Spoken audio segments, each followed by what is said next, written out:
So as we enter chapter 9, we start to see John's vision develop. The characters, we might say, become more elaborate.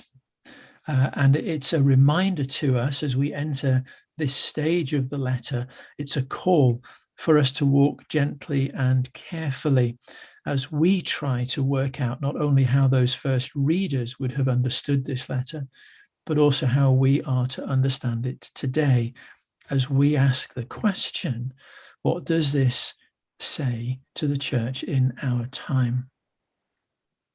As an overview, as we look at this chapter, as the trumpets continue to sound, we see how the complexity and the intensity of the vision develops.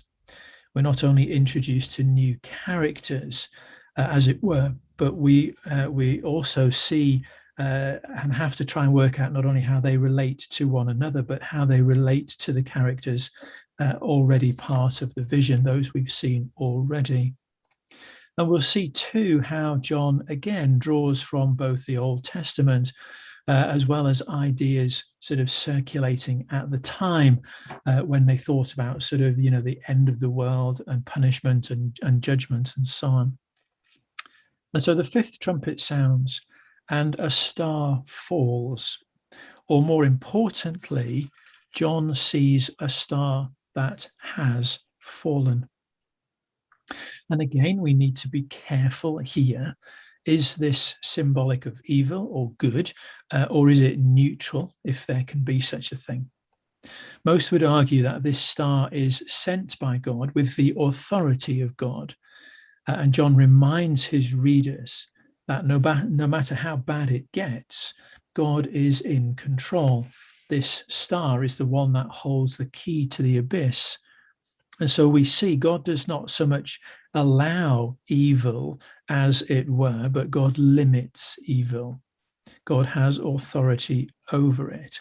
And we see something of that in the book of Job. All that is created is under the authority of the Creator, even if they refuse to acknowledge the Creator. And as the abyss is opened, John uses the image of volcanic eruption, something they would have been very familiar with in their day, and the sort of the terror of that. And then out of this comes sort of a locust storm and smoke. And this smoke, again, we see how that represents judgment upon those who refuse to acknowledge God. And we'll see that again in chapter 14, as those who choose, instead of following God, choose to follow the beast. And we see that it talks about those people, the people on the earth. And John here is making that distinction. I know all of the people were on the earth, as it were.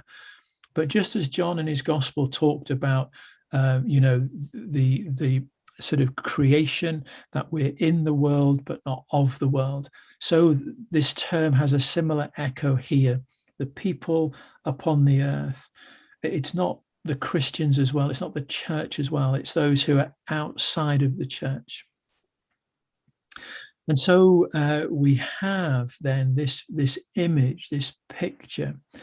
And we've got this detailed description of these locusts, but also we see what they are allowed to do and the limits or the constraints around that. And we see this time 5 months.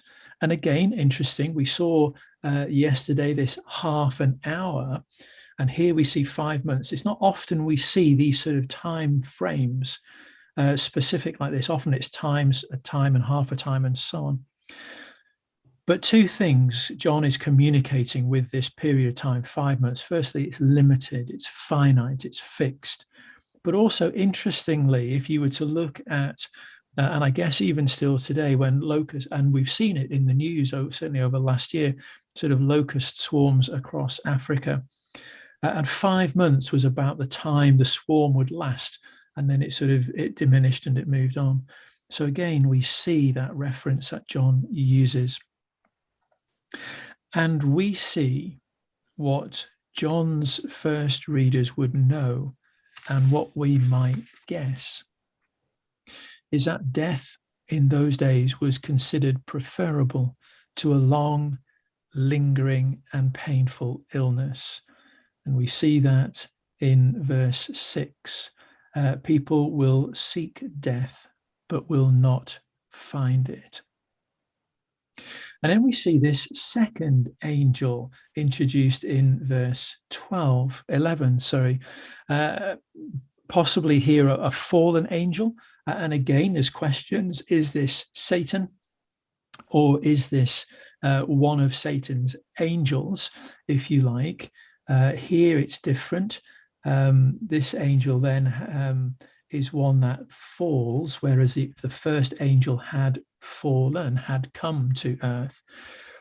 And what commentators would suggest is, as we look at the names and the titles that John uses for Satan, the beast, and so on, then actually commentators would say this angel here is probably not Satan himself, but is actually a fallen angel. And then we see this term, the first woe is past, two other woes are to come. Probably the end of a scene in John's vision and the opening out of another, because actually we see the second woe, but it's difficult to find where the third one actually is and what the third one is. And so we don't put too much store on those. They might just be those movements through the vision that John has. And then we see after this sixth angel, we see again a very similar sort of pattern of judgment being outworked, as we saw with the fifth angel sounding their trumpet.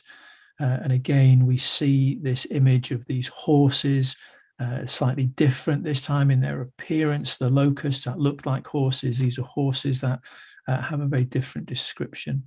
And we see that they too are tasked with meting out God's judgment. And as we think about this, then what does it say to those who read it then, and what does it say to us today? Well, I guess in essence, we are both reminded and challenged that evil is real. It's not from God, but actually evil comes from creation's choice to rebel against God. And in Revelation, we see Rome as being the focus of that rebellion against God. We might see it in more subtle ways within our own time. But they would also be reminded and encouraged that God is sovereign. And for the people of the day, they would see that it wasn't their loyalty to the empire that then brought sort of peace and security. We've seen that already, that this sort of Pax Romana, the peace of Rome, was actually, nothing genuine, nothing solid, as it were. But actually, it's the people who are marked by God, who have the seal of God upon them. And it's this, knowing this and being in this state, as it were, that brings true security. And we also see, as they would have, that all of these sort of fantastical creatures that John describes and the chaos that they bring stand in marked contrast to the peace and the order and the stability of God's kingdom. And so I'll stop there. Again, I guess it'll raise some interesting discussion as we look at this chapter and some of this